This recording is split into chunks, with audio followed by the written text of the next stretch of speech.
Okay, let's give you a quick overview of MeeGo 1.0, which I've got installed here on a MeeGo1.0, which is one of the early netbooks. It's a clone of the MSI Wind. I've installed it to the hard drive, and I've been playing with it for the past half a day. Let's say I've had about 3 hours using it. So I just want to give you some quick impressions. I'm also working on an article, and I thought it would make sense to include a quick demo in this article as well. So let's give you a quick overview of MeeGo 1.0 for netbooks. I'm going to drive this with a mouse so I don't get my hands in the way of the screen, but it's looking very much like Moblin 2.1, which we saw I think in the end of January this year. So similar idea of MyZone, which is showing some of your social media details, appointments, and some favorited applications. And then as you go through, we've got zones, which basically is one or more of the following tabs: applications, people, status, internet, media, and devices.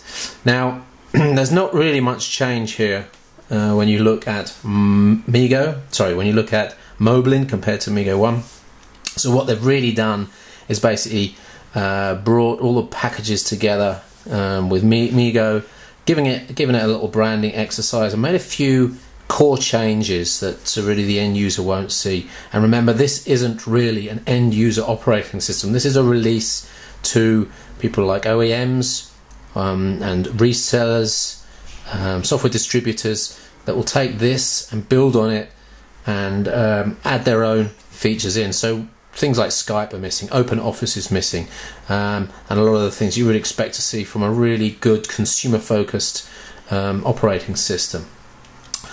But the big change is that they've installed Chromium as the browser, as the default browser, and they've done quite a good job, or made at least quite a good decision to do that, I believe, because Chromium is fast, slim, and is also in this edition able to go full screen, which is nice. So let's just connect to network here, connect to my local one. Yes, you can see my password, and this is an N. Actually, the Wi-Fi module in the MSI Wind is not a common module, so I'm surprised it actually works. But let's go back to the internet here, and then we can have a look. Let's go to UMPC portal and connect to the Wi-Fi, and as you can see, it's fairly swift, and straight away we can see that Flash is working, and that the load speeds are pretty good. If we go to full screen there, it's actually quite impressive how quick it is. I've done some JavaScript tests on this, and it seems to be extremely quick. So it's obviously a very recent build of Chrome. And when you start to think about online applications like Google Docs, let's go to docs.google.com, and where operating systems like Android fail here, this one really isn't a problem at all. It's working extremely well with Google Docs. Of course, this is a Google browser, so it's unlikely to have any problems. Let's have a look at another website with a similar name, MeeGo. MeeGo, and this is a online integrated messaging, instant messaging platform, which all runs mostly on Ajax, I believe. But what I could do is try and log into. Let's try and log into ICQ here, if I can remember my details. No, I think probably Yahoo might be better to try. Let's just pause that and log into Yahoo.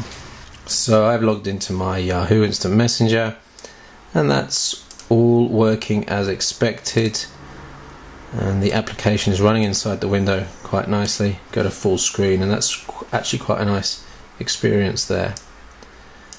So I think you can say that most things, if not all things, if not as much as you could expect on the desktop, is going to work. YouTube is even working as well, so it's kind of proving that you're getting the full internet experience here. Now the police are going to be after me. I've got a new fast toy, kind of. Not that boy toy, this thing. I like them black. So looking quickly at a couple of other features, we've got the instant messenger here. I'm logged into Gtalk. All my contacts are shown here, along with their statuses. Not a fantastic use of screen space in this example. To have just, what, 12 contacts shown on a screen this big is fairly limited, but if you think about how this might be used in a touchscreen type environment or on a smaller screen type environment, you can kind of see that there's room for finger and room for actually running this on a smaller screen. So when you think about more mobility type scenarios, that's probably not a bad thing. The media player in here is what's it called? 1 second. Banshee, I think, is taking a moment to load, but has some pretty reasonable features. The only problem I have with it is it's not playing my integrated, sorry, the media I imported from the USB stick. I think there's some problem with format support on this at the moment, but again, this is not end user product. This is a product that needs to be cleaned up, tidied up by software vendors. Finally, let's just have a quick look at the applications area. This is similar to what we've seen on Moblin, and you pin your favorite apps on the left hand side and they appear here on the front page. And now there's not a lot installed here. There's a couple of things of note. They've put the garage in, the MeeGo garage. People from MeeGo will know about the garage, which is just a kind of very simple user interface for one-click install, actually double-click install of files. The only problem is, if I try and install something down here, it will try and install, and you'll probably get an error message that it fails. All of the apps I've tried in Garage at the moment fail to install. If we go back to the home zone now, you'll see it's really a timeline of things that have happened as I went through web and social media here. The websites I viewed are out there in the history, and there's some tweets in there as well. Clicking on the tweets actually only takes you to the browser, and Twitter on the browser, so this is not a full Twitter client, but that could be improved quite easily, I think, to integrate a proper Twitter client in there. So in summary, not much better than MeeGo, and definitely not a polished operating system product here. But when you think about Chromium and the full internet experience that this is giving you out of the box, which is a lot better than on Android, especially when you look at web apps, and when you think about the compatibility between MeeGo and Morristown platforms, the always-on platform from Intel, you can start to see that there are some nice possibilities for smart devices. And of course, sizing on the UI is nice for finger. I would have loved to have tried this on a touchscreen, but unfortunately it's not installing on my Gigabyte TouchNote.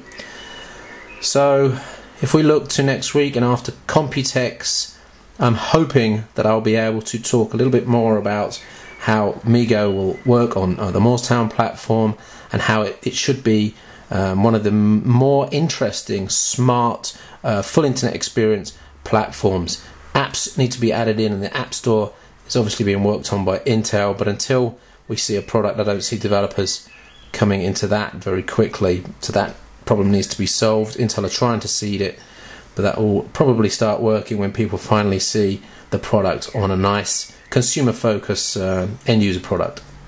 So anyway, that's MeeGo 1.0. My name's Chippy from UMPC Portal. It is May the 20, what is it today? 27th. MeeGo 1.0, a week before Computex. I should have a lot more information after Computex. Thanks for watching.